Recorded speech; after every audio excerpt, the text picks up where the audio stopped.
Police प्रशासन से भी हम नम्र निवेदन करेंगे, आग्रह करेंगे कि आप किसी भी प्रकार की हिंसा ना करें। यहाँ पर बच्चों को लॉज में घुस घुस के आप मारते हैं, गाली गलौज करते हैं, ये गलत है। और कहीं से भी ये आंदोलन अब खत्म होता हुआ दिख नहीं रहा है, क्योंकि अब अगर हम बच्चों से ये रिक्वेस्ट करते हैं कि बच्चे तुम इस आंदोलन से बैक हो जाओ, तो उसको हम जवाब क्या देंगे? हाँ, हम लोगों को माफिया भी कहा जा रहा है। माफिया कहने का क्या मतलब है, हमको तो ये समझ में नहीं आ रहा है। अगर आपको लगता है कि किसी टीचर के कारण ये हो रहा है, तो आप टीचर को जेल में बंद कर दीजिए और फिर आप देखिए क्या होता है।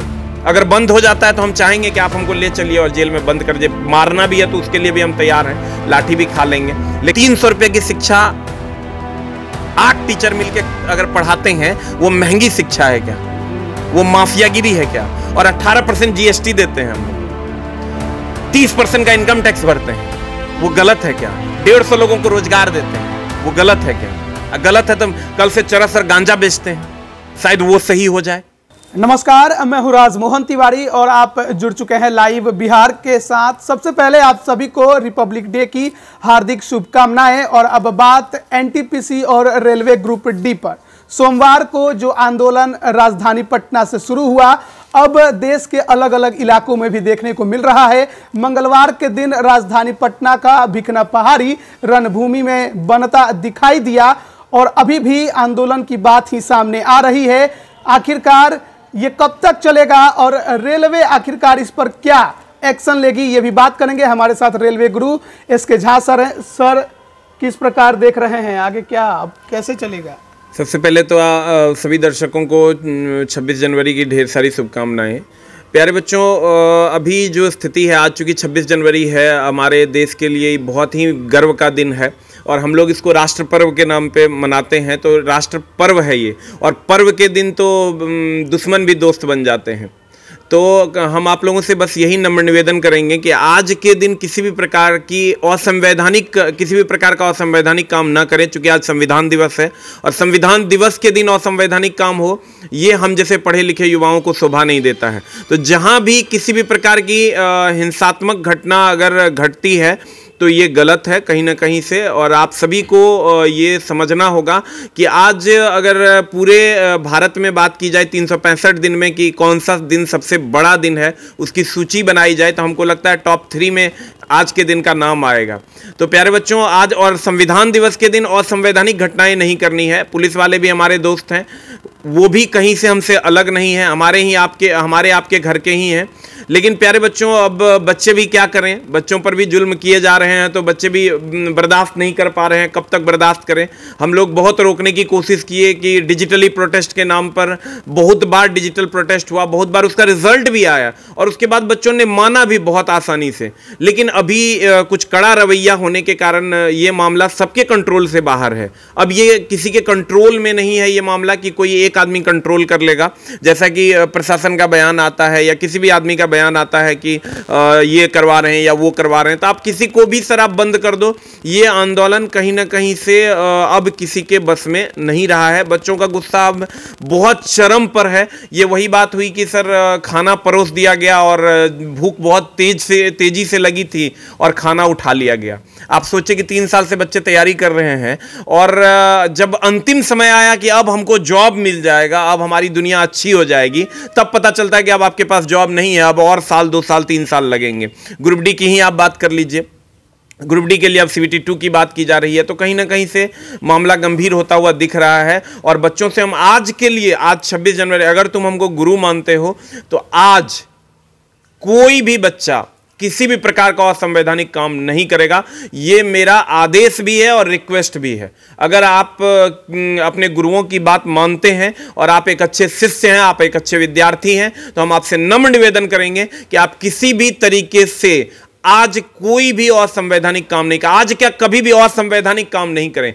हिंसा हमारा हथियार नहीं है, हमारा हथियार अहिंसा है, कलम है। इसलिए कोई भी बच्चा हिंसात्मक रुख नहीं अपनाएगा। और पुलिस प्रशासन से भी हम नम्र निवेदन करेंगे, आग्रह करेंगे कि आप किसी भी प्रकार की हिंसा ना करें। यहां पर बच्चों को लॉज में घुस घुस के आप मारते हैं, गाली गलौज करते हैं, ये गलत है। आज तक उन्होंने कभी डंडे नहीं खाए, आज सरकार के कारण, प्रशासन के कारण उनको डंडे खाने पड़ रहे हैं। तो ये कहीं ना कहीं से गलत है। गाली गलौज, हम तो अभी वहीं पर हैं जहां पर ये सारी घटनाएं हुई हैं। तो हम प्रशासन से भी नम्र निवेदन करेंगे कि हम आपके सारे बच्चे आपके आपके साथ हैं, वो आप ही के घर के बच्चे हैं। आप अगर देखिएगा तो कहीं ना कहीं आप ही के घर का बच्चा, अगर आप बिहार से हैं तो बिहार में आप ही के घर का बच्चा कहीं ना कहीं होगा और वो वहां पर वो प्रोटेस्ट कर रहा है। तो आप अगर बच्चों को मार रहे हैं या पीट रहे हैं तो आप अपने बच्चों को मार रहे हैं। तो हम सरकार से यही नम्र निवेदन करेंगे कि सारे बच्चे आपके ही बच्चे हैं, आपके भाई हैं, आपके सारे लोग आपके सगे संबंधी हैं, तो कृपया उनसे सख्ती से पेश ना आए। और कहीं से भी ये आंदोलन अब खत्म होता हुआ दिख नहीं रहा है, क्योंकि अब अगर हम बच्चों से ये रिक्वेस्ट करते हैं कि बच्चे तुम इस आंदोलन से बैक हो जाओ, तो उसको हम जवाब क्या देंगे?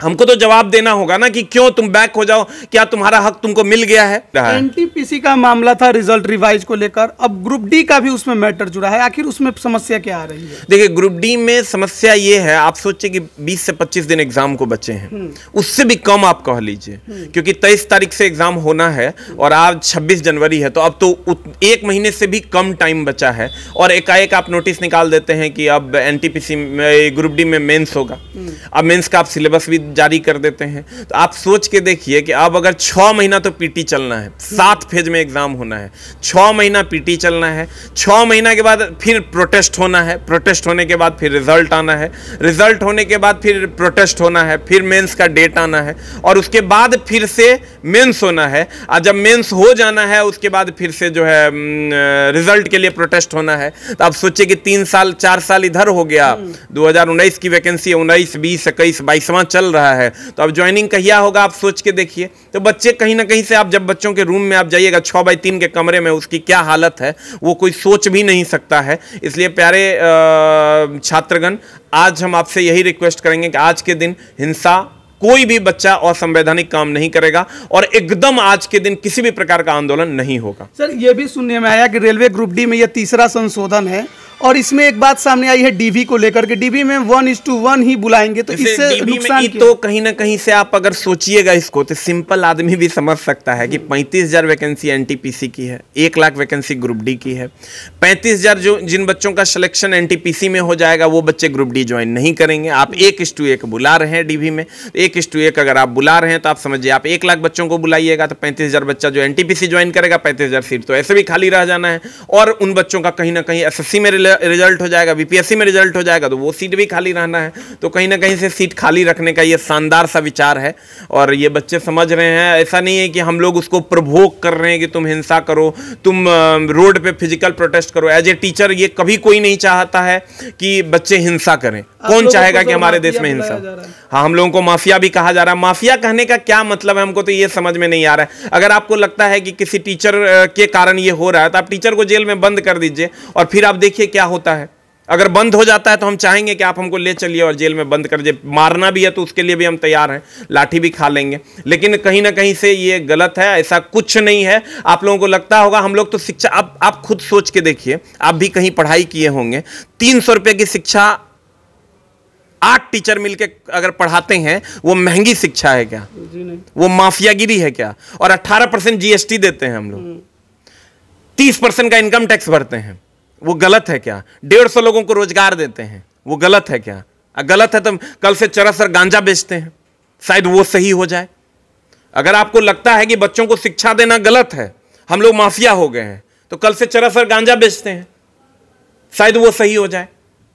तो ये कहीं ना कहीं से गलत है, और इस बात को अब पता नहीं जो बोल रहे हैं उनको ये समझना चाहिए कि कोचिंग मतलब शिक्षा की अलग जगाना होता है। हम लोग शिक्षा का अलग जगाते हैं, और अगर आपको लगता है कि हम लोग माफिया है तो 18% जीएसटी देते हैं और 30% इनकम टैक्स देते हैं हम लोग, और रोजगार देते हैं। आपने भी वो वीडियो देखा होगा, तमाम जगह वायरल भी हो रहा है, जिसमें एक बच्चा हाथ जोड़कर बोल रहा है कि मेरी कोई गलती नहीं है, फिर भी उसे मारा जा रहा है, माँ बहन की गालियाँ दी जा रही हैं। वह उसको कैसे देख रहे हैं ये सब जो हो रही है? देखिए, ये कहीं ना कहीं से गलत है। इस पर सरकार को संज्ञान लेना होगा। इस पर एक ही आदमी है जो इस पर संज्ञान ले सकता है, और वो है नेताजी लोग। और अगर वो लोग ऐसा नहीं करते हैं तो आप समझिए कि अब स्टूडेंट और नेताओं के बीच की बात रह गई, सत्ता के बीच की बात रह गई। तो अब ये चीज़ तो उन दोनों के बीच की बात है। और लेकिन हम आपको सख्त हिदायत देते हैं, जो भी पुलिसकर्मी हैं, आप बच्चे, आपके छोटे भाई हैं, आप उन पर हाथ ना उठाएं और उनको गालियां न दें, क्योंकि आज वो मजबूर हैं, इसीलिए आज वो रोड पर हैं। नहीं तो आज उनको रोड पर कब आया है? हम तो पिछले 15 से 20 साल से देख रहे हैं। 20 साल के कैरियर में कभी आपने इतना बड़ा आंदोलन, इतना बड़ा प्रोटेस्ट नहीं देखा होगा। अति हो गया, और कहते हैं अति का अंत होता है, इसीलिए ऐसा हुआ है। लेकिन अभी भी मैं बच्चों से नम्र निवेदन करूंगा, कोई भी असंवैधानिक कार्य न करें, ताकि सरकार को यह मौका मिल जाए कि बच्चे असंवैधानिक थे, इसीलिए जबरन उनको दबाया गया। बहुत बहुत धन्यवाद सर हमारे साथ जुड़ने के लिए। तो असंवैधानिक गतिविधियों में आप शामिल ना हो, ऐसा कहना है इसके झां सर का। और आज 26 जनवरी है, सर का अनुरोध है कि आज के दिन किसी प्रकार का असंवैधानिक कार्य ना हो और आगे भी असंवैधानिक तरीके से आप अपने आंदोलन को आगे ना बढ़ाएं। अब देखना होगा कि जो अभ्यर्थियों की मांग है एनटीपीसी रिजल्ट रिवाइज को लेकर और सीबीटी 2 में जो बदलाव हुए हैं उसको लेकर, उसको रेलवे आखिर कब तक सुनता है। फिलहाल जो आंदोलन है वो लगातार दिखाई दे रहा है। बिहार में आज जहानाबाद में भी अभ्यर्थियों द्वारा रेल रोका गया है। आगे क्या कुछ होगा वो भी अपडेट हम आप तक पहुंचाते रहेंगे। आप बने रहिए लाइव बिहार के साथ। आप सभी का बहुत बहुत धन्यवाद। लाइव बिहार यूट्यूब पर सब्सक्राइब और फेसबुक पर लाइक जरूर करें।